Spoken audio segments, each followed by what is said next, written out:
నమస్కారాలండి.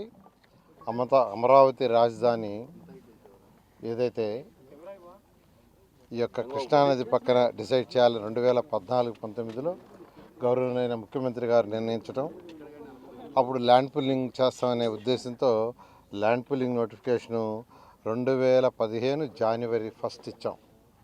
2015 జనవరి 1 land pulling notification 217 చదరపు kilometre ఏరియాలో ఇస్తే కేవలం 58 రోజుల్లో, అంటే 2015 ఫిబ్రవరి 28 అర్ధరాత్రికి 2015 ఫిబ్రవరి 28వ తేదీ అర్ధరాత్రి కల్లా, అంటే 58 రోజుల్లో ఒక్కటంటే ఒక్క లిటికేషన్ లేకుండా 34,000 ఎకరాలను రైతులు అమరావతి రాజధాని కోసం ఇచ్చారు, సాక్రిఫైస్ చేశారు. దానికి తగ్గట్టుగానే ముఖ్యమంత్రి గారు దీన్ని ప్రపంచంలో ఉన్న టాప్ 5 సిటీస్లో ఒక సిటీ చేయాలనే ఉద్దేశంతో ఆ బాధ్యత నాకు ఇస్తే, నేను అనేక విదేశాలు తిరిగి స్టడీ చేసి నార్మన్ ఫాస్టర్ అండ్ పార్ట్నర్స్ అని లండన్లో వరల్డ్లో టాప్ 10లో ఒకరు, వాళ్ళ దగ్గర యాక్చువల్గా బిల్డింగ్స్ డిజైన్ చేయించాం. అడ్మినిస్ట్రేటివ్ బిల్డింగ్స్ 5 టవర్స్, అసెంబ్లీ ఒకటి, హైకోర్టు ఒకటి, అదేవిధంగా గవర్నర్స్ బంగ్లా, ముఖ్యమంత్రి గారి బంగ్లా, ప్లస్ అధికారుల బిల్డింగ్స్.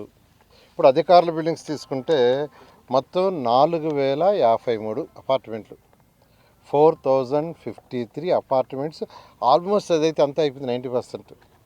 ఇప్పుడు 2014-19కే 4,053 అపార్ట్మెంట్స్ అధికారుల కోసం, అటు సెక్రటరీస్ కావచ్చు, మినిస్టర్స్ కావచ్చు, ఎమ్మెల్యేస్ కావచ్చు, జడ్జెస్ కావచ్చు, అదే గ్రూప్ డి కావచ్చు, అందరి కోసం 4,053 కన్స్ట్రక్షన్ ఆల్మోస్ట్ ఫైనల్ స్టేజ్లో, అంటే మరొక 4 నెలలు ఉంటే అయిపోయేది.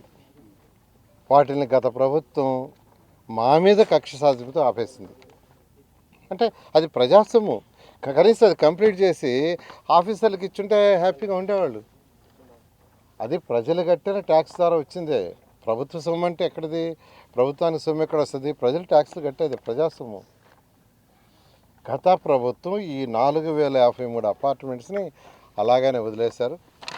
అదేవిధంగా నార్మన్ ఫాస్టర్ వాళ్ళ దగ్గర అసెంబ్లీ 250 మీటర్లు ఎత్తుది. ఎందుకంటే అసెంబ్లీ జరిగే జనరల్గా సంవత్సరంలో 40 రోజులు, 50 రోజులు, అంతే, 60 రోజులు మ్యాక్సిమం. జనరల్గా 40 రోజులు జరగద్ది.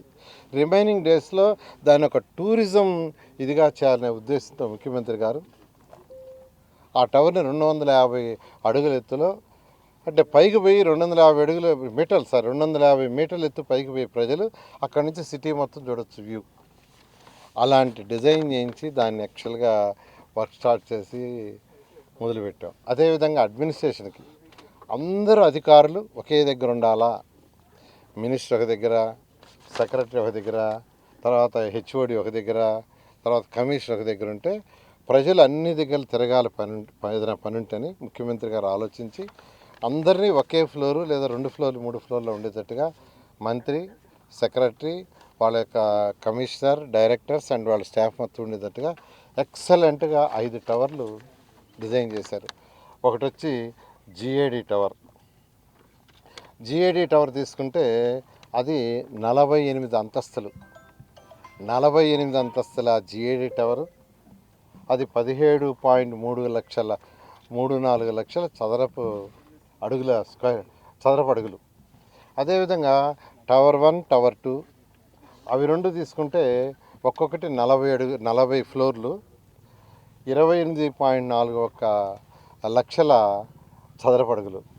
అదేవిధంగా టవర్ 3 and 4 తీసుకుంటే అది కూడా 40 ఫ్లోర్లు, అది 23.42 లక్షల చదరపు అడుగులు. హైకోర్టు మొత్తం 7 అంతస్తులు, 20.32 లక్షల చదరపు అడుగులు. మొత్తం జిఏడి టవర్స్ 5గా, గవర్నమెంట్ అడ్మినిస్ట్రేటివ్ టవర్స్ 5 కానీ, అదేవిధంగా అసెంబ్లీ కానీ, అదేవిధంగా హైకోర్టు కానీ తీసుకుంటే మొత్తం 1,03,00,000 చదరపు అడుగులకు డిజైన్ చేసి దానికి తగ్గట్టుగా యాక్చువల్గా ఫౌండేషన్ మొత్తం ఆల్మోస్ట్ చేసాం. వర్క్ టేకప్ అయ్యే స్టేజ్లో గత ప్రభుత్వం వచ్చిన తర్వాత దాన్ని మొత్తం నీళ్ళల్లో పెట్టేసింది మొత్తం కంప్లీట్గా. సో సరే ఈ ప్రభుత్వం రాగానే ఐఐటి చెన్నై, ఐఐటి హైదరాబాద్ వాళ్ళకి ఇచ్చాము, మీరు స్టడీ చేసి మాకు రిపోర్ట్ ఇవ్వండి. వాళ్ళు స్టడీ చేసి రిపోర్ట్ పాజిటివ్ ఇచ్చారు, ఎటువంటి డ్యామేజ్ ఏమీ లేదు, మీరు వర్క్ కంటిన్యూ చేసుకోవచ్చు అని ఇచ్చారు. దాని మీద యాక్చువల్గా టెండర్లు పిలిచే స్టేజ్కి వచ్చాం. అదేవిధంగా ఈరోజు తీసుకుంటే అమరావతి క్యాపిటల్ సిటీలో 360 కిలోమీటర్లు ట్రంక్ రోడ్స్ ఉన్నాయి. East to west, north to south 360 kilometre trunk roads అంటే అన్ని 180 అడుగులు, 200 అడుగులు అలాంటి పెద్ద పెద్ద రోడ్లు. ఆ ట్రంక్ రోడ్స్ 360 కిలోమీటర్లు. అదేవిధంగా లేఅవుట్స్లో రోడ్స్ తీసుకుంటే దాదాపు 1500 కిలోమీటర్లు వస్తుంది. వీటిని కూడా ఇంటర్నేషనల్ స్టాండర్డ్లో చేయాలని ముఖ్యమంత్రి గారు అన్నీ అండర్ గ్రౌండ్లోనే ఉండాలా, ఈ విధంగా పోల్స్ ఉండకూడదంటే ఎలక్ట్రికల్ లైన్స్ కానీ, టెలిఫోన్ లైన్స్ కానీ, ఎనీ కేబుల్ లైన్స్ కానీ, drinking water lines, used water, storm water lines అన్నీ కూడా అండర్ గ్రౌండ్లో ఉండే విధంగా ఎస్టిమేషన్స్ వేసి దీన్ని డిజైన్ చేసాము. అప్పుడు టెండర్లు పిలిచాము, కొంత వర్క్ అయింది. అయితే గత ప్రభుత్వం వచ్చి వాటిని నిర్మాణం చేసి దీని ఒక ఫారెస్ట్గా చేసేసింది. మా ప్రభుత్వం వచ్చిన తర్వాత సీఎం గారు ఒకసారి రౌండ్ వేసిన తర్వాత చూస్తే ఒక ఫారెస్ట్, ఒక ఐఏఎస్ ఆఫీసర్స్ బిల్డింగ్ పైకి ఎక్కి చూస్తే పక్కన కట్టిన బంగళాలు ఏదైతే ఉన్నాయో మినిస్టర్లకి ఆ ఎగపట్టంలా మొత్తం ముళ్ళకంపల్లో ఉన్నాయి. వెంటనే అక్కడికక్కడికే నాకు ఆదేశం ఇచ్చారు, ఇమ్మీడియట్గా మొత్తం కంప తొలగించండి మొత్తం అని. దాన్ని యాక్చువల్గా 1 మంత్లో తొలగించారు. ఈ విధంగా అమరావతి రాజధానిని గత ప్రభుత్వం నిర్విరామం చేసింది, 3 ముక్కలు ఆటాడింది, అక్కడని ఇక్కడని. ఏదేమైనప్పటికీ ప్రజలు దానికి తగ్గట్టుగానే బుద్ధి చెప్పి 11 సీట్లతో నిమిత్తం చేశారు. వై నాట్ 175 అన్నాడు. ఇలా చేస్తే 175 ఎవరిస్తారు? ప్రజలు అంత అమాయకులు కాదు, అంత అమాయకులు కాదు. అయితే ఈ ప్రభుత్వం రాగానే వెంటనే అమరావతిని కంప్లీట్ చేస్తాం, పోలవరం కంప్లీట్ చేస్తామని మా ముఖ్యమంత్రి గారు ముందు చెప్పడం, అన్నతట్టుగానే ఇమ్మీడియట్గా రాగానే 2014-19లో నేను ఇదే పోర్ట్ఫోలియో చేశాను. ఈసారి కూడా నా మీద నమ్మకంతో ఈ పోర్ట్ఫోలియో ఇచ్చారు. అయితే వెంటనే టేకప్ చేయడానికి అనేక లీగల్ హర్డిల్స్ ఉన్నాయి. ఎందుకంటే 2014-19లో వర్క్ ఆపేస్తే కాంట్రాక్టర్ కానీ క్లోజ్ చేసి ఉండేస్తుంటే లీగల్ ప్రాబ్లమ్స్ రావు. వాళ్ళకి క్లోజ్ చేయలే, వాళ్ళకి సెటిల్మెంట్ చేయాల, వాళ్ళు అట్నే ఉండిపోయారు, వాళ్ళకి ఇవ్వాల్సిన డబ్బులు ఇవ్వలేదు, వాళ్ళు బ్యాంకులో ఇచ్చిన యొక్క డిపాజిట్లు కావచ్చు, ఏదో కావచ్చు అన్నీ అట్నే ఉంచేశారు. అనేక హర్డిల్స్ ఉంటే అవన్నీ కూడా కమిటీలు వేసి, సీఈలతో కమిటీలు వేసి డిస్కస్ చేసి అవన్నీ ఆల్మోస్ట్ క్లోజ్ అయినాయి.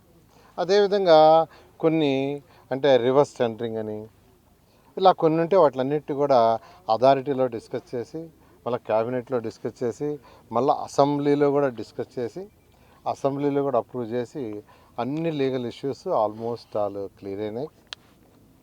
రైతులకు కూడా ఇవ్వాల్సిన యాన్యుటీ కూడా రెండు బాకీ ఉంటే వాటిని కూడా ఇవ్వడం జరిగింది. తర్వాత ఇప్పుడు టెండర్ ప్రక్రియకి వచ్చి, టెండర్ ప్రక్రియకి యాక్చువల్గా అథారిటీ క్యాబినెట్ క్లియరెన్స్ ఇచ్చింది. దాదాపు మెజారిటీ దాదాపు 40 టెండర్లు యాక్చువల్గా టోటల్గా ఈరోజుకి యాక్చువల్గా యాక్సెప్ట్ చేసి పిలవటం జరిగింది. ఈ నెలాఖరు లోపల అంటే జనవరి 31 లోపల అన్ని టెండర్లు కంప్లీట్ అయిపోతాయి. ఆల్ టెండర్స్ కంప్లీట్ అయిపోతాయి. అయిపోతే February I think between first week or second వీక్లో వర్క్స్ టేకప్ అవుతాయి. ఏదైతే ప్రజలకు మాట ఇచ్చామో ఆ మాట ప్రకారం రాబోయే 3 సంవత్సరాలు అమరావతి రాజధానిని పూర్తి చేసి ప్రపంచంలో నెంబర్ 1 చేస్తాం. ప్రపంచంలో ఇది ఒక నెంబర్ 1 అవుతుంది. అలాంటి రాజధాని కట్టాలని ఆ రోజు ముఖ్యమంత్రి గారు నాకు చెప్పడం, ఆ విధంగా డిజైన్ చేయించాం.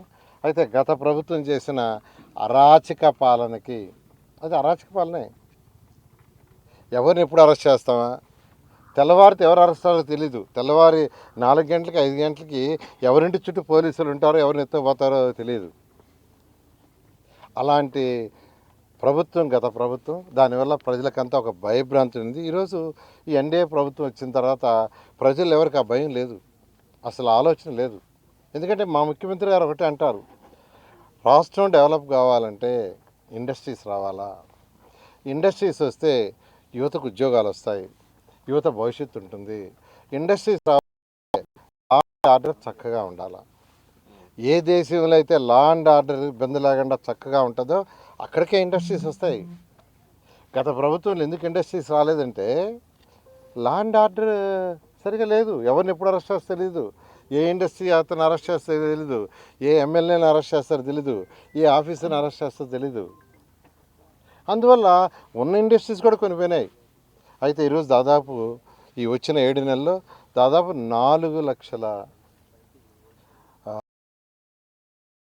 మనకి ఇండస్ట్రీస్కి ఇక్కడ యాక్సెప్ట్ అయినాయి.